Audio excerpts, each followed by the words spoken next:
আজি আমি হাউলি পুলিচ স্টেশনত এটা এফআইআৰ দাখিল কৰিছোঁ আৰু এই এফআইআৰটো আমি দাখিল কৰিছোঁ এজন অনা অসমীয়া অসম বিৰোধী অসমৰ শত্ৰু আৰু অসমৰ এজন খুব মানে ব্যাগুম বিভাগৰ মন্ত্ৰী স্বাস্থ্য বিভাগৰ মন্ত্ৰী ইৰিগেশ্যন ডিপাৰ্টমেণ্টৰ মন্ত্ৰী অশোক সিংঘালৰ বিৰুদ্ধে আজি আমি এফআইআৰ দাখিল কৰিছোঁ।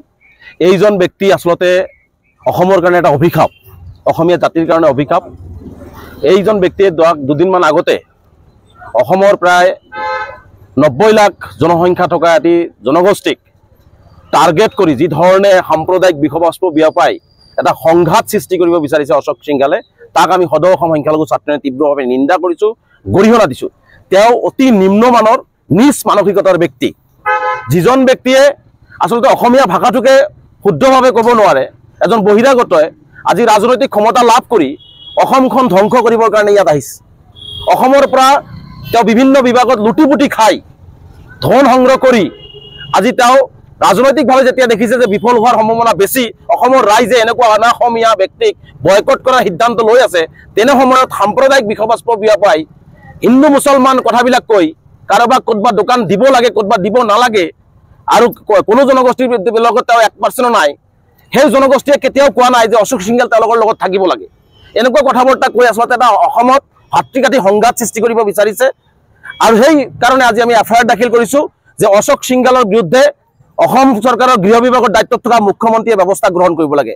এজন সংবিধানৰ শপত খাই সকলো জাতি জনগোষ্ঠীৰ সমন্বয়ন সমমৰ্যাদা আৰু সমবিকাশৰ কথা ক'ব লাগে। তেনে ক্ষেত্ৰত সংবিধানক অৱমাননা কৰি শপত খোৱা মানুহজনে কি ধৰণে এটা জনগোষ্ঠীক টাৰ্গেট কৰি এনেকুৱা ধৰণৰ মন্তব্য দিব পাৰিছে, এই কথাটো কিন্তু অসমৰ মুখ্যমন্ত্ৰীয়ে জবাব দিব লাগিব। আচলতে অশোক সিংঘালে গম পায় নে নাই? অশোক সিংঘালৰ যদি বুকুত দম আছে তেনেহ'লে নিৰ্বাচনৰ সময়ত মিয়াসকলৰ ভৰিত ধৰি ভোট ভিক্ষা কৰাটো বন্ধ কৰি দিয়ক, ৰাজহুৱা ঘোষণা কৰক। তেওঁ ৰাজহুৱা ঘোষণা কৰক যে মিয়াসকলৰ ভোট আমাক নালাগে। তেনেহ'লে চামুগুৰিত কিয় মিয়াৰ ভৰিত পৰি ভোট লাগে বুলি ভোট ভিক্ষা খুজিবলৈ গৈছিল বিজেপি দলে? ইয়াৰ জবাব অশোক সিংঘালৰ হাতত আছে। গতিকে এই অশোক সিংঘাল ডাঙৰীয়াক স্পষ্টভাৱে সকীয়াই দিছোঁ যে আপুনি প্ৰকৃততে যিহেতু অসমীয়া নহয়, অসম দৰদী নহয়, অসমীয়া দৰদী নহয়, অসমীয়া জাতি দৰদী নহয়, গতিকে অসমখনক ভাঙি থান বান কৰি আপুনি ইয়াৰ পৰা গুচি যাব, এইটো আমি সহজে মানি নলওঁ। স্পষ্ট ভাষাত অসমৰ মুখ্যমন্ত্ৰী ডাঙৰীয়াক কৈছোঁ যে মুখ্যমন্ত্ৰী ডাঙৰীয়াই ইয়াৰ বিৰুদ্ধে ব্যৱস্থা ল'ব লাগে। আমি সিদ্ধান্ত গ্ৰহণ কৰিছোঁ অশোক সিংঘালৰ বিৰুদ্ধে তেওঁৰ মন্ত্ৰীত্ব থকাৰ নৈতিক অধিকাৰ নাই, তেওঁ মন্ত্ৰী থকাৰ নৈতিক অধিকাৰেই নাই। গতিকে এইজন মন্ত্ৰীক ইমিডিয়েট মন্ত্ৰী সভাৰ পৰা বৰ্খাস্ত কৰিব লাগে বুলি আমি ইতিমধ্যে ৰাজ্যপালক এখন স্মাৰকপত্ৰ প্ৰদানৰ সিদ্ধান্ত লৈছোঁ, বিধানসভাৰ অধ্যক্ষক আমি এখন স্মাৰকপত্ৰ প্ৰদানৰ সিদ্ধান্ত লৈছোঁ, নিৰ্বাচন আয়োগকো আমি এখন স্মাৰকপত্ৰ প্ৰদান কৰাৰ সিদ্ধান্ত গ্ৰহণ কৰিছোঁ। আমি কোনো পদ্ধতিতে এনেকুৱা সাম্প্ৰদায়িক ব্যক্তিক প্ৰশ্ৰয় দিব নালাগে, যিজনে ভাওনাকো আজি মিয়াসকলক তুলুঙা মন্তব্য দিছে, তাৰপিছতে ভাওনা ইহঁত মাতিবলৈ গৈছিল, তাতে ভাওনাকো তেওঁ তুলুঙা মন্তব্য দি আচলতে অসমীয়া জাতিটোৰ আৱেগ অনুভূতি ধৰ্মীয় অনুভূতি সকলোতে আঘাত কৰি আছে। এটাৰ পিছত এটা তেওঁ মানে এনেকুৱা ধৰণৰ ষড়যন্ত্ৰ ৰচনা এইকাৰণে কৰি আছে যে কাৰণ অসমৰ ভিতৰত যিমান মন্ত্ৰী আছে আটাইতকৈ কৰাপ্টেড মন্ত্ৰীগৰাকী হৈছে অশোক সিংঘাল, আটাইতকৈ দুৰ্নীতিগ্ৰস্ত মন্ত্ৰীজন হৈছে অশোক সিংঘাল। গতিকে তেওঁৰ দুৰ্নীতি থাকিবৰ কাৰণে, তেওঁৰ ৰাজনৈতিক ভৰিৰ তলত মাটি নাই, সেইখিনি সুৰক্ষিত কৰিবৰ কাৰণে এনেকুৱা ধৰণৰ কথা বাৰ্তা কৈ আমাক ভাগ বিভাজন কৰিব বিচাৰিছে। আজি এনেকুৱা লাগিছে, ভয় হৈছে যে আজি তেওঁ স্বাস্থ্য বিভাগৰ মন্ত্ৰী।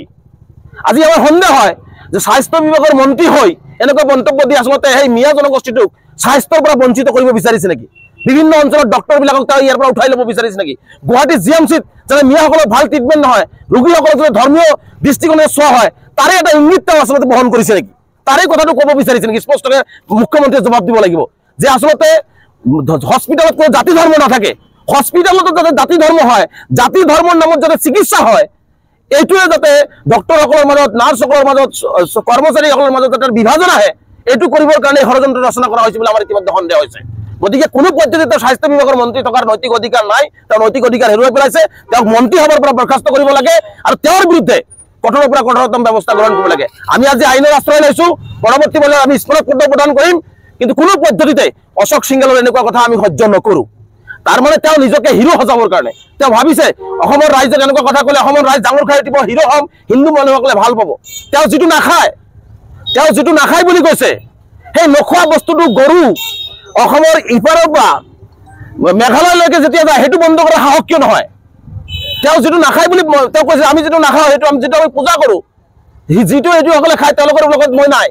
মই অশোক সিংঘালক প্ৰত্যাহ্বান জনাইছোঁ শ্ৰীৰামপুৰৰ গেটৰ মাজেদি শ শ গৰু কেনেকে যায়, মেঘালয়লৈ কেনেকে পাৰ হয়? তাৰমানে কি তাতে কমিশ্যন দি পাৰ কৰা হৈ আছে নেকি? সেইবিলাক বন্ধ কৰিব নোৱাৰে। যদি পূজা কৰা হৈছে, পূজা কৰে, অনুভূতি আছে, তেনেহ'লে সকলোখিনি বন্ধ হ'ব লাগে। সেইখিনি বন্ধ কৰা সাহস কিয় নহয় অশোক সিংঘালৰ? গতিকে আমি স্পষ্টভাৱে দেখিছোঁ যে আচলতে বিজেপি দলে সদায় সাম্প্ৰদায়িক কথা বাৰ্তাবিলাক কৈ সাম্প্ৰদায়িক বিষবাস্প বিয়পাই ৰাজনৈতিক বৈতৰণি পাৰ কৰিব বিচাৰে। এইটো কিন্তু অসমৰ ৰাজনৈতিক জীৱনৰ কাৰণে, সামাজিক জীৱনৰ কাৰণে, অসমীয়া জাতি গঠন প্ৰক্ৰিয়াৰ কাৰণে কিন্তু এটা শুভ লক্ষণ নহয়। এইসকল অনাঅসমীয়া বহিৰাগতই অসমত ৰাজনৈতিক দপদপনি কৰি মন্ত্ৰী পাই অসমখন ধ্বংস কৰি এটা সময়ত গুচি যাব। সেইকাৰণে অসমবাসী ৰাইজক মই বিনম্ৰতাৰে আহ্বান জনাইছোঁ, এনেকুৱা ধৰণৰ সাম্প্ৰদায়িক নীতি কৰা, অসমীয়া মানুহৰ মাজত বিভাজন সৃষ্টি কৰা, ধৰ্মৰ নামত বিভাজন সৃষ্টি কৰা এইসকল ব্যক্তিক আমি বয়কট কৰি অসমীয়া জাতিটো, অসমখনক, অসমীয়া সমাজখনক আমি সুৰক্ষিত কৰি ৰাখিব লাগিব। অন্যথাই কিন্তু অসমীয়া সমাজ ধ্বংসৰ পথত তেওঁলোকে গতি কৰাই লৈ যাব।